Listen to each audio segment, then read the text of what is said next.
That's 8:02, and here's Michael Buerk to invite us into another moral maze. Good evening. The Tebbit test seems to have been overtaken by events, another of the casualties of September the 11th. The idea that the loyalty of immigrants or their descendants could be judged by which side they supported in a game of cricket seems to belong to a more innocent age.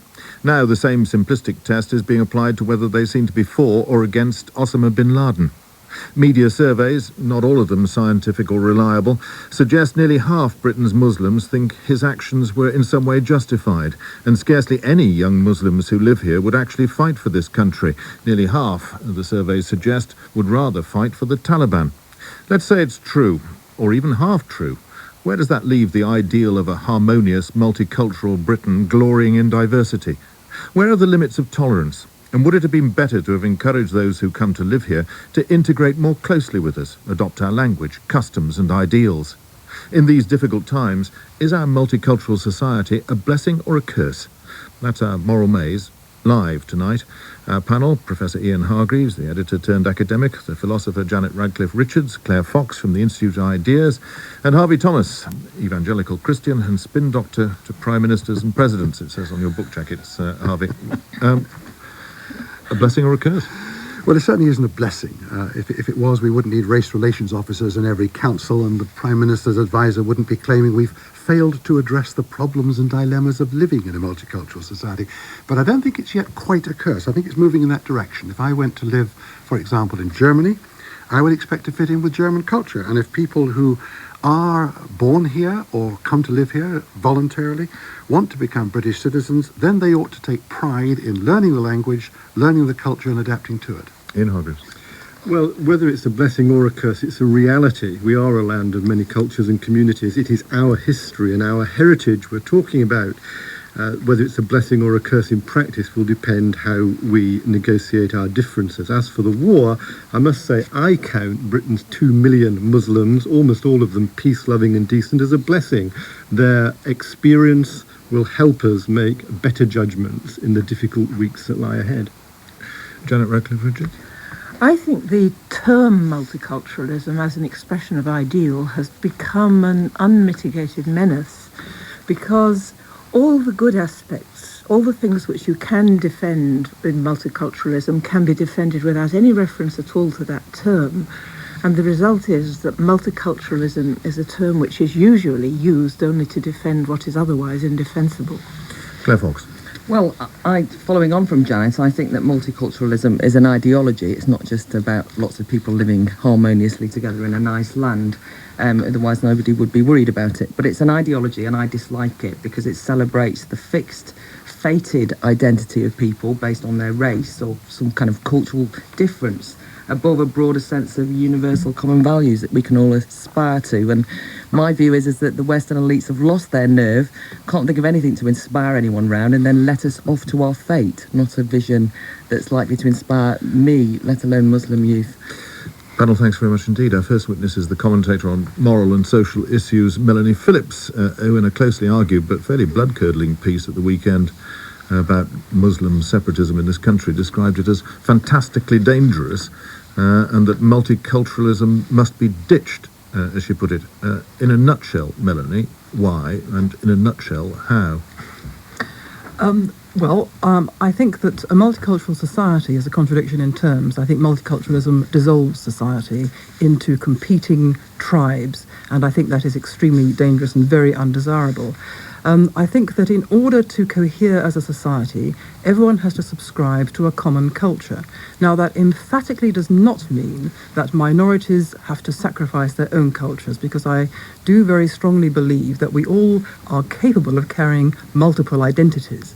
And we can practice our own culture and transmit our own culture into our local societies, through our families, through our children, as a kind of private matter. But we should subscribe, nevertheless, as minorities, and I speak as a British Jew, we should subscribe to an overarching public culture of citizenship, which we all have in common. And that's what binds us together as a society. We'll hear more from you on that, I'm sure. But in a nutshell, how, other than by some form of repression? Certainly not repression. I think it has to be education.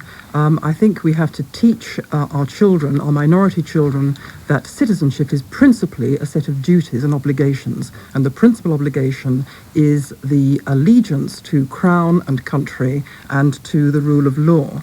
In addition, I think we have to teach children that this is a Christian country, it is a Christian culture. Its institutions make very little sense unless we understand that that's where it comes from. Democracy, liberty, which have been created by this country, came out of Protestantism. So we have to teach British history, we have to teach English language, we have to teach English literature. The trouble is that our ruling elites have done their best to say that there is no such thing as a British nation. There is no such thing as the nation. We should dissolve the nation, and we should not talk about patriotism. We must not teach English language, English literature, British history, because these things are racist. I get your point. Ian Hargreaves. Does a country exist in the world which, in your view, has overcome these problems and which is not cursed with this tribally competing multicultural format? I think that Britain once was like that, actually. Well, I think that Britain was a country which had a very strong sense of its own identity, to which it expected minorities who What it about welcomed now, here. Melanie? Is there a country in the world that you think does pass, not the Tebbit test, but the Melanie test? I don't know enough about each individual country in the world. All I know is that Britain once was like that, and I would like to get back to the tradition of liberal tolerance. Well, there are countries. There are countries in the world which are certainly more monocultural than Britain. I mean, Japan is one, to think of a rich, advanced country. Saudi Arabia is another, to think of one which falls into a sort of different category. Are these countries which you regard as being in some way more enlightened as a result of not having to deal with these cultural competitions? I really don't understand at all what this analogy is supposed to be. These countries you've mentioned are not liberal democracies. I am concerned with Japan Britain. isn't a liberal democracy? I am concerned with Britain as a liberal democracy with a particular culture. I am concerned with how we assimilate minorities who we should welcome as adding greatly to the richness and diversity of this culture, while maintaining a coherent and cohesive sense of British community which upholds our liberal, democratic, tolerant values. We won't disagree on the importance of our liberal, democratic and tolerant values. I'm delighted to hear that, because I think they are very much under question by multiculturalists who wish to get rid of them, because multiculturalists tell ethnic minorities that Britain stands for a load of rubbish and a load of elitism and a load of racism. It does not tell ethnic minorities that Britain and its traditions have created liberty and tolerance. It tells them the opposite. Well, I don't know who you're speaking of, Melanie. I mean, you seem to be setting up a straw person here. But let's try and find out what you really mean about this education. I mean, you described briefly the British Protestant tradition, the British Christian Protestant tradition. You yourself are a Jew. What does the word assimilation, which you used in your previous answer, mean? What do you mean when you say that these communities must assimilate? Into what must they assimilate, and to what degree before they satisfy you? Well, I think that's very straightforward to answer, because it's the way of life practiced not only by British Jews, but by Sikhs and by Hindus and the vast majority of ethnic minorities in this country who have no problem with this. But let me give you an example. As an example, the British Jewish community, which I'm most familiar with. Every week in the synagogues, Jewish congregations recite a prayer for the Queen, the welfare of the Queen and the government. That comes before the prayer for the welfare of the State of Israel. There is an absolute understanding that whatever cultural traditions Jews have, and I think this is true of Sikhs and of Muslims, we all subscribe to an allegiance to the crown and to the country. Do you think that first-generation Jewish immigrants from parts of Eastern Europe who spoke Yiddish or other languages, elderly people very often, when they made their first flight, spoke English and could name the Stuart monarchs? I came from precisely such people. My grandparents and great-grandparents, variously, were in precisely that situation. They came here as immigrants. They were not able to access the culture in the way that I can, because I have had the benefit of an education which has made sure that I can control the culture because I am educated in it. I think that's actually an advance on my grandparents and great-grandparents who could not access the culture. Don't you? So what is it that's happened in this process between two generations which has produced this evil spectre of multiculturalism, which is denying British values? I'll tell you exactly what's happened. It's a set of people who are controlling the education system. Who are these people? All right, I'll tell you, teachers of history, for example, who say that the transmission of a sense of national identity is fundamentalism and is completely wrong and should not happen. These are teachers of history who are in the mainstream of our history teachers, for whom the teaching of British political history is an act of racism. This is as wild a generalisation as your claim that multiculturalism is about to collapse under the weight of its own contradictions. Ian, where have you been living for the last 20 years? Historians disagree with each other about the account of British history. If you watch any of the popular histories which have been filling our television screens in the last year and a half, you will have seen very different accounts given. Are you objecting to that? Do you want the one authorised account? Facts are due. Janet Radcliffe. You want to do it by means of education. I'm all for doing it by means of education. But you've got an immediate problem of the one kind Michael brought up earlier, of the how. Because immediately you start talking about education, you're going to have to go against some of the multicultural ideas which you are criticising. So how do you propose to do this? Well, it's extremely difficult, and there's been very little success so far because people, and there have been a few people in the education world who have been standing up and saying this for a number of years, are regularly denounced as racist, Little Englanders, and all the rest of it, and we don't get very far. And I think it's, like everything else in our cultural divisions in this country, we have to just carry on saying what we think is right and hope that, enough people are going to be convinced. I have to say that until, these recent weeks, the argument was sort of virtually in abeyance. I think what's happened now, which is a most unfortunate situation, has actually begun to wake people up to the evils, and I use that word not lightly. Your argument was very much predicated, Melanie, on surveys that purport to show Muslim opinion being rather disloyal to Britain and rather pro Osama bin Laden, the Taliban, and their loyalties more with a global Islam than with Britain. Are you absolutely sure that represents? I mean, most of the Muslims I meet are more horrified by September the 11th than even I am. Well, I think there are, and I've said and I've written, there are many Muslims who are absolutely horrified, not just by September the 11th, but by the kind of statements coming out from especially younger members of their community. But I think that there are a sufficient number of these young Muslim men who are making it clear and are saying that their principal allegiance is to the sort of wider Islamic entity and not to Britain, that they either support the fight against Britain or they would wish to go and fight and so on. And I think there are sufficient numbers for us to be concerned about this. That a minority, perhaps. But anyway. I wanted to check where you're aiming your fire, because it seems to me that those young Muslims are not the problem, even the ones who want to go and fight for bin Laden, and even the ones who did.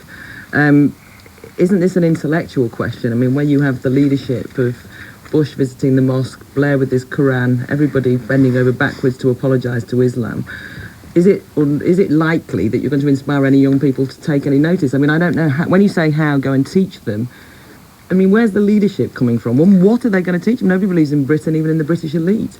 Well, I don't think, if you say, where am I directing my fire? I don't think the main problem is the Muslim community. The main problem is the indigenous British community, which no longer respects or values or wishes to uphold or promote or transmit any kind of sense of British national identity. That is the problem. I mean, quite apart from ethnic minorities, there are, white young men, particularly, who turn to racist attacks in part at least, and I think in very great measure, because they feel that they have no culture to hang on to, because they are told that their own culture is this is disingenuous. You say the problem is in the elite white culture, not in the Muslim culture. Do you really expect any Muslim to read what you write and to hear what you said this evening and to regard you as a friend of their community? There are some Muslims who have written this and are writing it. Whether they are in the minority or the majority, I don't know. I would hope that they are in the majority. But, I mean, if people hold or opposing views, so be it. I can only say what I think is right and is in the interests of everybody. Melanie Phillips, thanks very much indeed. Our next witness is Abdul Atwan, who's editor of the London-based newspaper Al-Quds Al-Arabi. Mr. Atwan, you, I know, regard multiculturalism as a force for good in this country, as a force for stability and prosperity. How do you explain then these surveys, which appear to suggest that maybe it's a minority, but it's a large minority, the surveys suggest, of British Muslims seem to favour Osama bin Laden and the young Muslims would rather fight for him than Britain? This survey is completely inaccurate because it was actually conducted when the people who were leaving the mosques, and they didn't actually survey all Muslim in this country. Just they concentrated on the mosque goer, which is not representing the Muslim community. Those people represent only 5% of this community. So this survey is 50% of 5% of the Muslim community. So it is completely insignificant and inaccurate. And unfortunately, the media use this as attack, as ammunition against the Muslim community in this country. Are you saying, let's get this clear rather than arguing about a number of surveys, are you saying that there isn't a body of Muslim opinion, a definable body of Muslim opinion? No, I think there is a stereotype here in this country. You represent us as a bearded people, ugly faces, filthy. This is the stereotype picture or image of the Muslim community in this country, in this media. You bring people like Abu Hamza al-Masri without limbs, for example, hookers and blind. You bring Omar Bakri, and they say those are the Muslim people. Those are the Muslim community. And this is completely unobjective point of view. I'd like to take issue with you on that, but I think we ought to move on. Harvey Thomas. Mr. Atwan, I want to ask you, first of all, this multiculturalism that you think is so good. Yeah.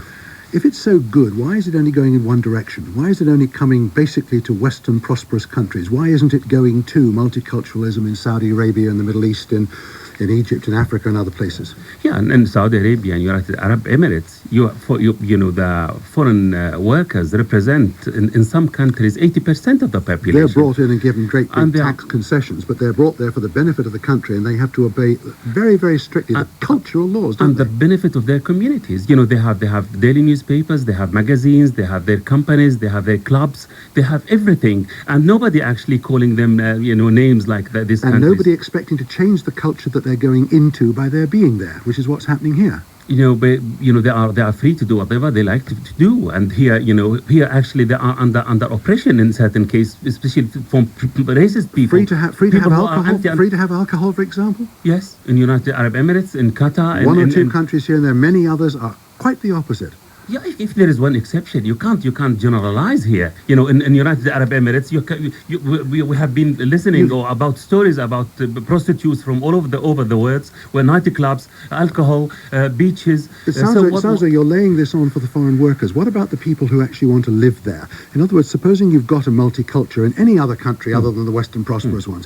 What about shared ideals? Is it necessary for someone who wants to become a citizen of Saudi Arabia, for example, or any other country there in the Middle East?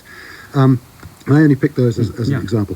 To have to agree to the ideals of that government before they can become a citizen, or will they be welcomed as a citizen of that country? The answer is no, isn't it? The answer is no, yes. But, there are exceptions again. Because you encourage this. You in the West, you in the West encourage Saudi Arabia to imply or implement such laws and such citizenship. if you actually encourage freedom of expression in Saudi Arabia, if you encourage democracy, if you encourage human rights, it will be different story. But because you want to sell arms to Saudi Arabia, you encourage these kind of things. You think our human rights are less so than many of those countries in the Middle East? No, your human rights is much better. I admit, that's why we respect Western civilization in a way or another. Simply because here you can express your point of view freely in certain cases. Let me ask you Can we bring it back to this country? Do you think, Harvey? Okay, let me ask you one question here. As you're a British citizen, you Yes, said sir. a few minutes ago that we, the British, think of you, presumably as a Muslim, as you were talking about. Yes, I I'm don't know Muslim. that you said then. Think of them as ugly people with beards, so on.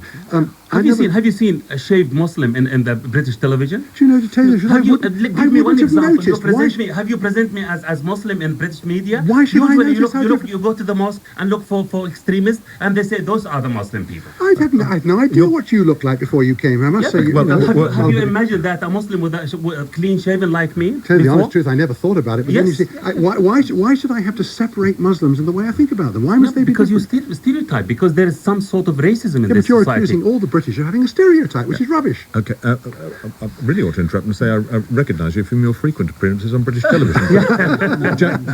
Janet Radcliffe Richards. I want to know what you think about multiculturalism as an ideal.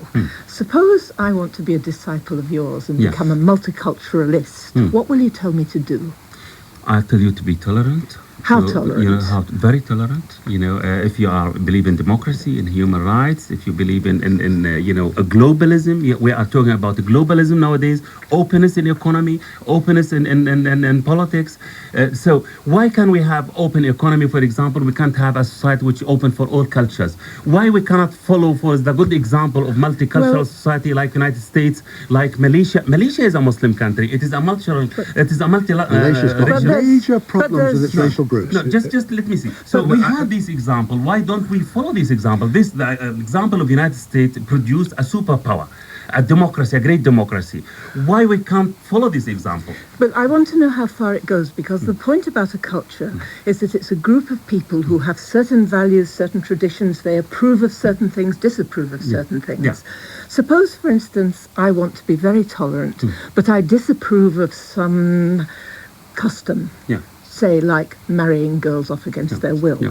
Now, what is your instruction to me as an aspirant multiculturalist? I think you should respect the culture of other. If other people, now- in this country, for example, there is a group who anti-war in Pakistan. No, and but Afghanistan. that's So this what's wrong with particular that? case. This Even particular if case. okay, you can oppose these kind of marriages, and I oppose it. No problem about Yes, that. but- You are entitled to express your views in other countries. No, but freely. more than express my views. What if I actually want to get laws passed which prevent this from happening to anybody in Britain?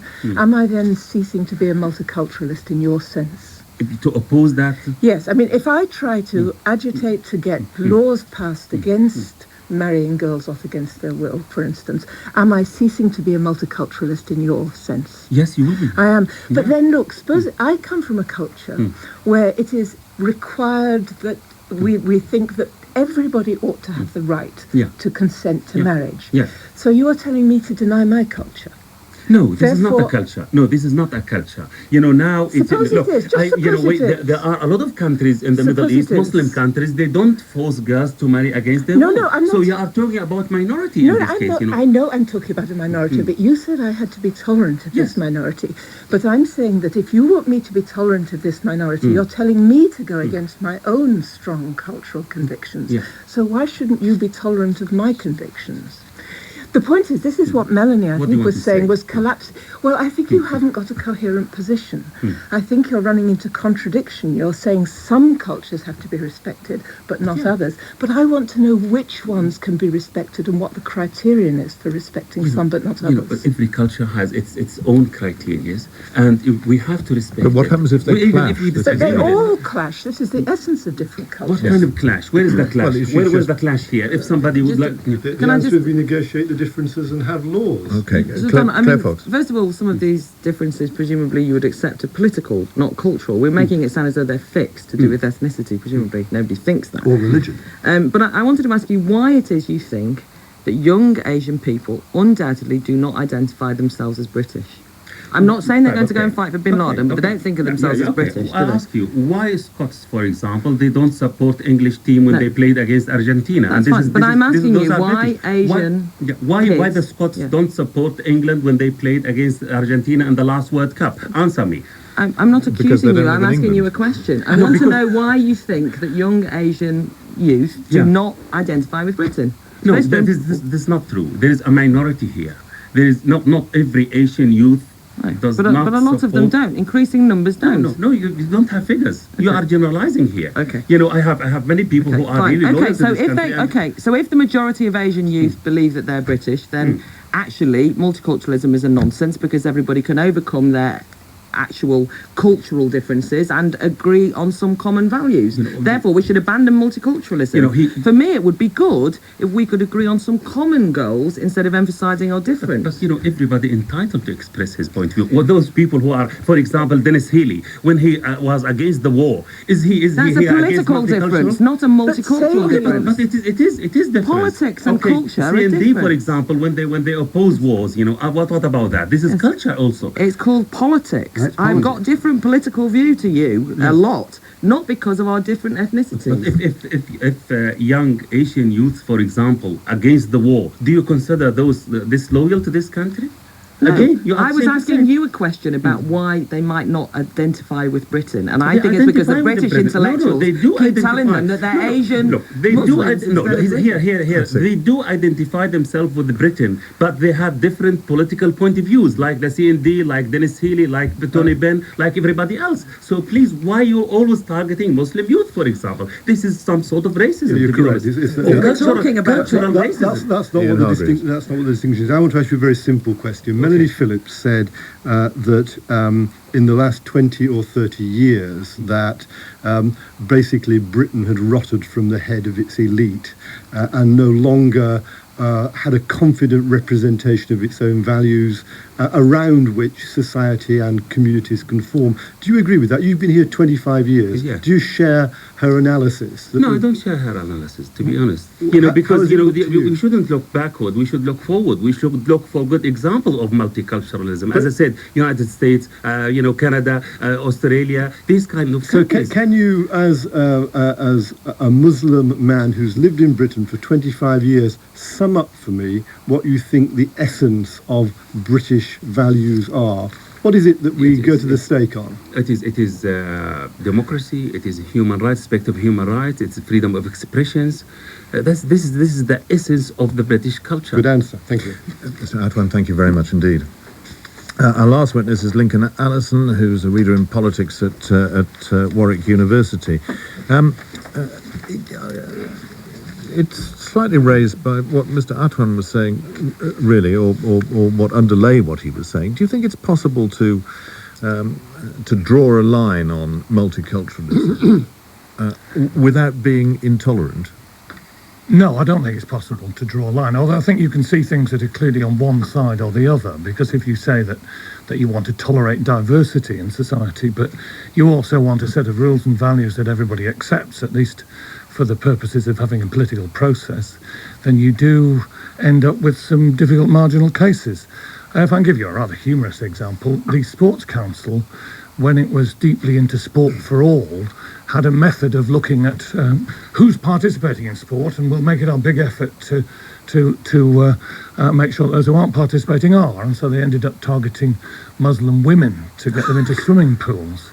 Now, you know, that you might think is a marginal case. I mean, if you thought that sexual liberation was very important, then the Sex Council probably might have a policy which was parallel. Rather more to the point, you kind of, I know, think it rather odd that we are attempting to ban fox hunting, but not halal butchery, for instance. Yes, I certainly believe that to be the case. I mean, if how we treat animals, if you're setting up this debate, and I think you have to in a way, so there are two kinds of rules: the rules we all accept, and the rules that exist within particular communities. If you're going to make the rules that we all accept concern, you know, that they include concern for the welfare of animals, then you have got to ban fox hunting and halal butchery. If you're not, then you ban one or the other. And I must say that sorry, to go on about that, to say that one is concerned with religion and the other merely with sport, is obviously something I'd find pretty intolerable. It's the religion, which is the constant threat. Gotcha. Hang on a second. Can I just have a second on halal butchery? Because this is actually a very interesting case. Because you're right that it's exempted from the law. The law is applied differently, but the practice is that actually halal butchers are doing what the law would ask them to for the most part, namely using a stunning device. They've accepted it culturally rather than being required Let's to not by the get down law. this cul-de-sac. Claire Fox. I wanted to try and draw out the heart of multiculturalism intellectually.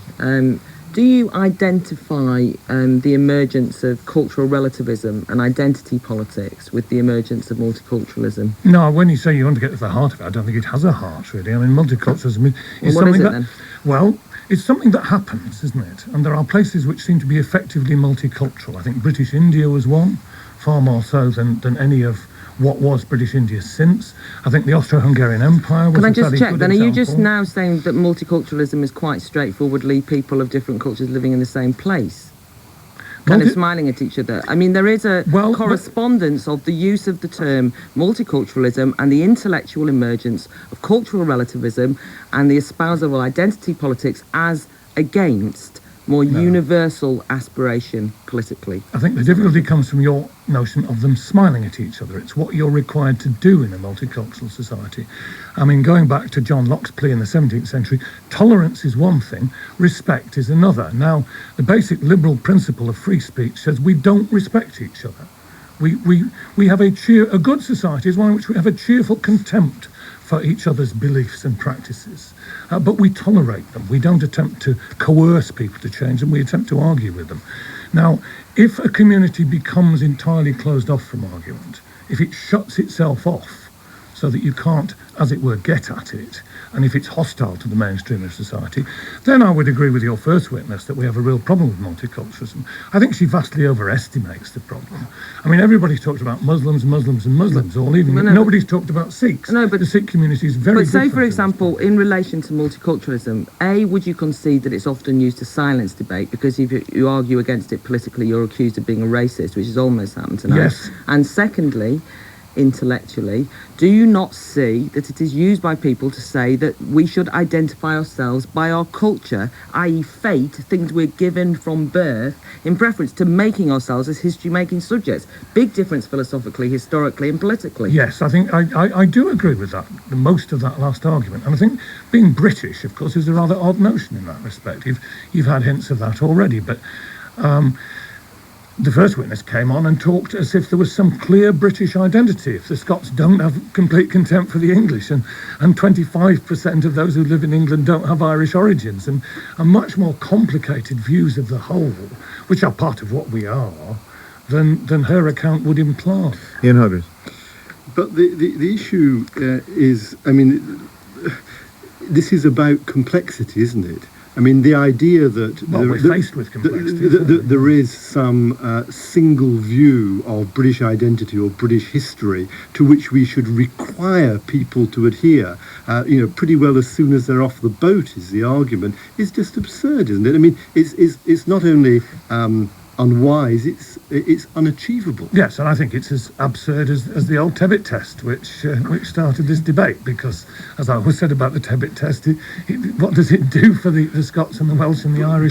But there is also something much more positive than you're allowing about multiculturalism, which is that it engages us in an argument with each other across cultural boundaries, and we learn from each other. We adapt to living with each other, which is actually what the history of the United Kingdom is composed of. Yes, I agree. And if you went back to medieval York, there you'd find 6 different languages spoken. Exactly. So I agree with that. I'm not sure I agree with the word argument, because I'm not sure it's that aspect. I mean, listening to the argument tonight, the argument is somewhat fraught. The observation and the experience of each other's ways may be better than the argument. Harvey Thomas. We've been talking all this evening about almost equating culture with religion. We've talked about Sikhs, Muslims, Protestantism and everything else. And yet British is definitely not religion, however way you look at it. Do you think that, I mean, I would regard Mr. Atwan, for example, as British as anybody else. He's British, but he is of a different religion. Do you think that these multicultural groups must be assimilated for multiculturalism to be successful, or simply agree on a shared set of values, or neither, just exist in their own little isolated islands? I don't think that's a very easy argument to resolve. I mean, 100 years ago in the United States, where there was massive immigration, the argument was between melting potters and pluralists as to whether people would retain their identities. And as a matter of the complexity, some communities retain their identity. Even the Irish American community has something of an identity, whereas the vast German American community disappeared, as did the Welsh American community. But they're still American, aren't they? After the Civil War, you sort of started talking about the United States as is instead of are, because it became a sort of unity after the Civil War.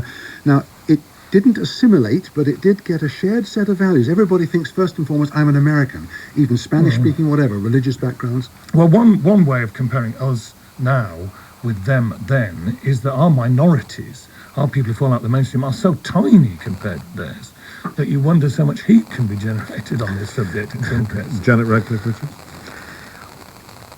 If we're going to have tolerance of different cultures, we have to have an overriding rule or set of rules to say what that limit of tolerance is. What would you say it should be? Because we haven't really gathered that. I think, again, you raised a question earlier, which is about the extent to which you tolerate arranged marriages, for example. Now, I think you can't give an easy answer even to that single example. So I think your question with respect is too difficult for me, and possibly too difficult for many people. Okay. But I do think that is the area of difficulty that you have to deal with, because, again, if you say what is a genuinely liberal response to the idea of multiculturalism, one of the things you would say is that you want to maximise free speech, real free speech, so you're allowed to offend people. Let's make that absolutely clear. You also believe in individual liberty, so you have to some extent use the law to erode social norms which themselves erode individual liberty. To that extent, I'd say a true liberal position on multiculturalism is we have to actively try and erode repressive practices within communities. Lincoln Allison, thanks very much indeed.